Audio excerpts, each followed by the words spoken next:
Hai guys, kami dari kelompok 1 mata kuliah Tata Hidup Ongkos beranggotakan Michael Oswaldo NPM 1406106088, Livia Dea Alfionita NPM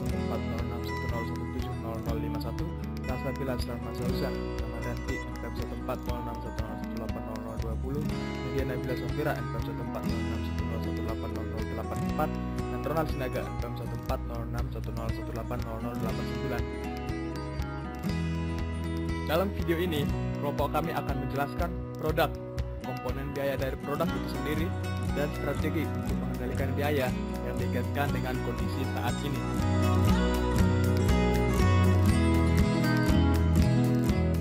Pengenalan produk. Produk yang akan kami analisis adalah produk yang bernama mentaiku yang merupakan mentai rice. Mentai rice adalah makanan Jepang yang bahan utamanya adalah nasi putih hangat yang disajikan dengan telur ikan yang sudah diasinkan lalu ditambahkan mayonaise. Pada umumnya, permukaan mentai rice dibakar dengan flame gun, tetapi mentaiku tidak dibakar sehingga rasa mayonaise-nya tetap terasa natural. Mengikuti perkembangannya, mentai memiliki banyak modifikasi, mulai dari isian sampai saus yang disajikan. Isian mentai biasanya berupa daging ikan salmon, tetapi sekarang banyak pilihan lainnya seperti ayam, sosis, udang, dan yang lainnya sesuai dengan selera.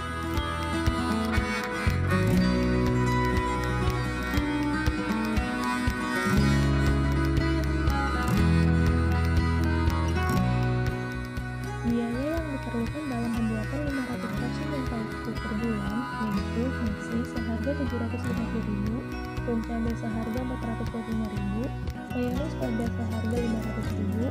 Setelah itu untuk topping kami menentukan bahwa sosis merupakan topping yang paling banyak diminati pembeli, sehingga dalam satu bulan kami membutuhkan 300 sosis seharga Rp600.000, 100 fishball seharga Rp120.000, dan 100 crab stick seharga Rp150.000. Pada proses finishing, permukaan mentaiku akan dibakar menggunakan torch seharga Rp42.000 sudah termasuk gas. Kemudian, sebagai wadah dari mentaiku, kami menggunakan box mixta seharga Rp175.000. Kami pun menyediakan sendok plastik yang menghabiskan biaya sebesar Rp42.500. Selain itu, untuk branding, kami menggunakan stiker yang akan ditempel pada tutup box mixta seharga Rp300. Sehingga, untuk 500 porsi, diperlukan Rp150.000 untuk stiker. Dalam proses pembuatannya, kami memerlukan panci seharga Rp30.000, kompor seharga Rp300.000, biaya gas per bulan Rp25.000, dan air untuk merebus topping, serta pisau seharga Rp5.000 dan talenan seharga Rp5.000 untuk memotong topping.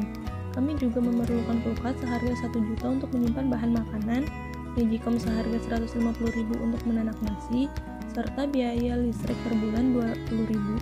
Selain itu, kami memerlukan sendok seharga Rp20.000 dan mangkok seharga Rp8.000 untuk mengaduk nasi dengan bon cabai.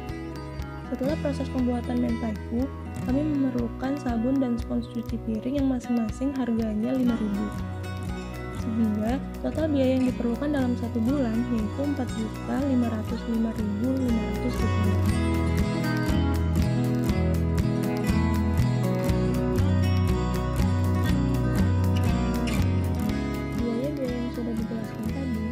Diklasifikasikan ke dalam biaya produksi, biaya pemasaran, dan biaya administrasi dan lainnya.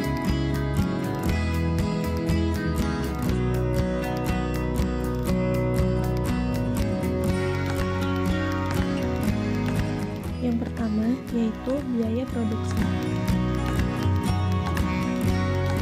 Pada biaya produksi, nasi, bon cabai, mayones pedas, sosis, fishball, crab stick, box mixta, sendok plastik, dan stiker termasuk ke dalam biaya bahan baku langsung karena semua komponen tersebut digunakan untuk memproduksi mentaiku. Biaya bahan baku langsung membutuhkan biaya sebesar Rp2.912.500. Kemudian, terdapat upah karyawan sebesar Rp1.500 untuk setiap porsi mentaiku yang digolongkan ke dalam biaya tenaga kerja langsung.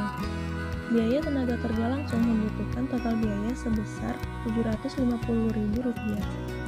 Sedangkan torch, gas 3 kg, listrik, sabun, dan spons cuci piring termasuk ke dalam biaya overhead karena semua komponen biaya tersebut dikeluarkan selain untuk biaya bahan baku dan biaya tenaga kerja. Sehingga untuk biaya overhead diperlukan Rp97.000. Sehingga total biaya produksi adalah Rp3.759.500.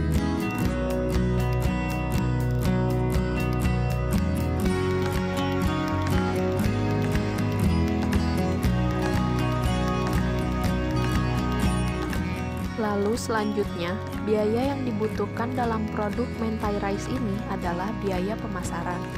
Karena produk mentai rice ini merupakan usaha rumahan dan sistem pemasaran dilakukan secara online, maka biaya pemasaran yang dibutuhkan diantaranya untuk kuota internet sebesar Rp50.000 dan menggunakan jasa promosi berbayar yang dilakukan 2 kali dalam 1 bulan sebesar Rp40.000. Maka total biaya pemasaran yang dibutuhkan adalah sebesar Rp90.000.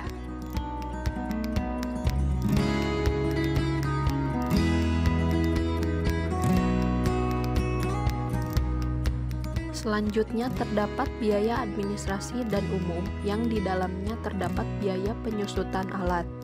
Biaya penyusutan alat dapat dihitung dengan membagi harga alat tersebut dengan jangka waktu alat tersebut digunakan. Seperti yang tertera dalam tabel nomor 1, panci seharga Rp30.000 dibagi dengan jangka waktu digunakannya 36 bulan. Maka harga penyusutan panci adalah Rp833 dalam 1 bulan. Dan begitupun perhitungan alat yang lainnya. Setelah dikalkulasikan, didapat bahwa jumlah biaya penyusutan dari panci, sendok, pisau, kulkas, dan kompor adalah sebesar Rp28.111. Sehingga total biaya untuk administrasi dan umum adalah Rp28.111.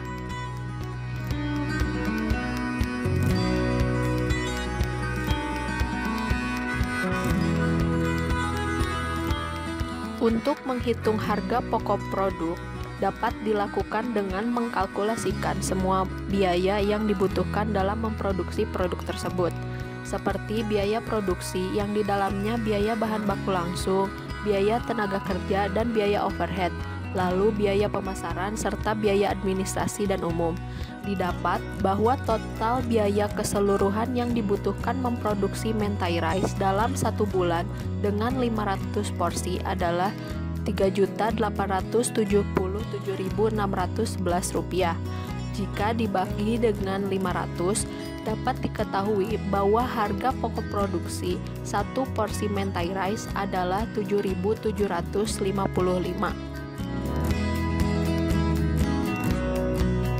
Dalam produk ini, kita menargetkan untuk memperoleh keuntungan sebesar 95%, maka harga produk penjualan adalah Rp15.045 per porsinya, yang dibulatkan menjadi Rp15.000. Sehingga, jika keuntungan dikalkulasikan dalam sebulan dengan menargetkan mentai rice yang terjual sebanyak 500 porsi, maka keuntungan yang diperoleh adalah Rp3.622.388.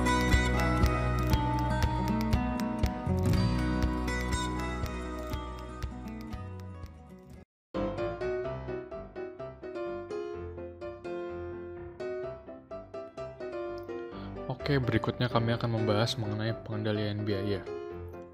Untuk pengendalian biaya sendiri, kami membagi 2 kondisi, yaitu pada saat kondisi normal dan pada saat kondisi di tengah pandemi virus corona seperti saat ini. Untuk situasi normal sendiri, terdapat beberapa strategi yang kami usulkan. Yang pertama adalah mengumpulkan data penjualan harian dan direkap per bulan, sehingga kami dapat memiliki gambaran mengenai stok bahan baku yang diperlukan. Hal ini penting dilakukan untuk mengantisipasi overstock dan understock. Overstock adalah sebuah kondisi di mana barang-barang yang digunakan untuk proses produksi ternyata berlebihan dibandingkan dengan barang-barang yang dibutuhkan. Selain itu, understock adalah suatu kondisi di mana bahan-bahan yang diperlukan untuk proses produksi ternyata mengalami mengalami kekurangan dari apa yang diperlukan. Oleh karena itu, jika data yang terkumpul sudah cukup banyak, maka peramalan stok dapat dilakukan dengan analisis statistik. Hal ini krusial, karena setelah kita memperoleh ramalan akan stok yang kita perlukan misalkan sebulan atau 2 bulan ke depan, kami dapat melakukan antisipasi dan perencanaan untuk menghindari understock dan overstock. Jika terjadi overstock dan understock, tentu saja biaya yang kami keluarkan menjadi sia-sia. Apalagi jika bahan-bahan tersebut merupakan bahan-bahan yang dapat expired atau dapat berkurang nilai ekonomisnya dengan cukup cepat. Yang kedua, untuk bahan baku non-makanan seperti sendok plastik dan lain-lain, kami mengusulkan untuk pembelian stok dapat dilakukan dalam kuantitas besar sehingga memperkecil biaya. Selain itu, strategi yang ketiga adalah kami mencari supplier bahan-bahan mentah yang terpercaya sehingga dapat berlangganan dengan supplier tersebut. Berlangganan dengan supplier tertentu dapat memperkecil biaya produksi, atau setidaknya biaya yang dikeluarkan bersifat relatif stabil.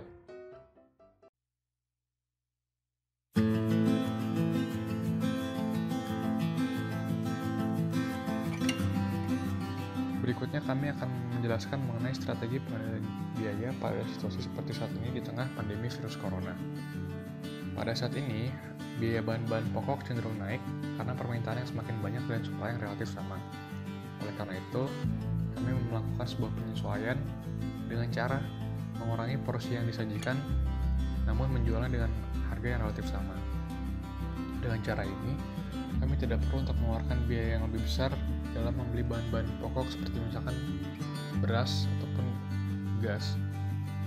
Jika kami tetap menjual makanan yang kami jual dengan porsi yang relatif sama, maka kami akan mengeluarkan biaya yang lebih besar untuk menghasilkan satu porsi mentai rice tersebut. Untuk strategi yang kedua, karena di tengah pandemi seperti saat ini, terdapat biaya tambahan yang harus dikeluarkan yang digunakan untuk membeli alat-alat atau bahan-bahan yang dapat mengurangi atau meminimalisir penyebaran virus corona. Maka kami perlu untuk membeli alat-alat seperti masker, sarung tangan, dan bahan-bahan lainnya seperti hand sanitizer dan lain sebagainya. Karena terdapat biaya baru yang harus kami keluarkan, maka kami memiliki strategi untuk melakukan alokasi biaya lain untuk digunakan membeli biaya tambahan yang dapat mengantisipasi persebaran virus corona ini. Kami mengusulkan untuk mengalokasikan biaya pemasaran dan biaya-biaya lain untuk dialihkan untuk keperluan ini. Yang ketiga, kami mengusulkan untuk mencari alternatif supplier jika salah satu supplier memiliki kesulitan dalam mensuplai kebutuhan barang mentah akibat pandemi. Misalnya suatu supplier mengalami kebangkrutan di mana mereka harus meng-PHK karyawannya, maka sebagai seorang pedagang, kami mau tidak mau harus mencari alternatif supplier lain agar dapat tetap melanjutkan proses produksi.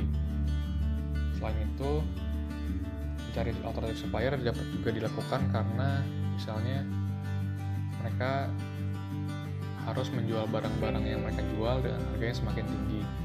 Karena harga yang mereka jual tinggi, maka kami perlu mencari penyesuaian dengan cara mencari supplier lain apabila itu adalah opsi yang mungkin.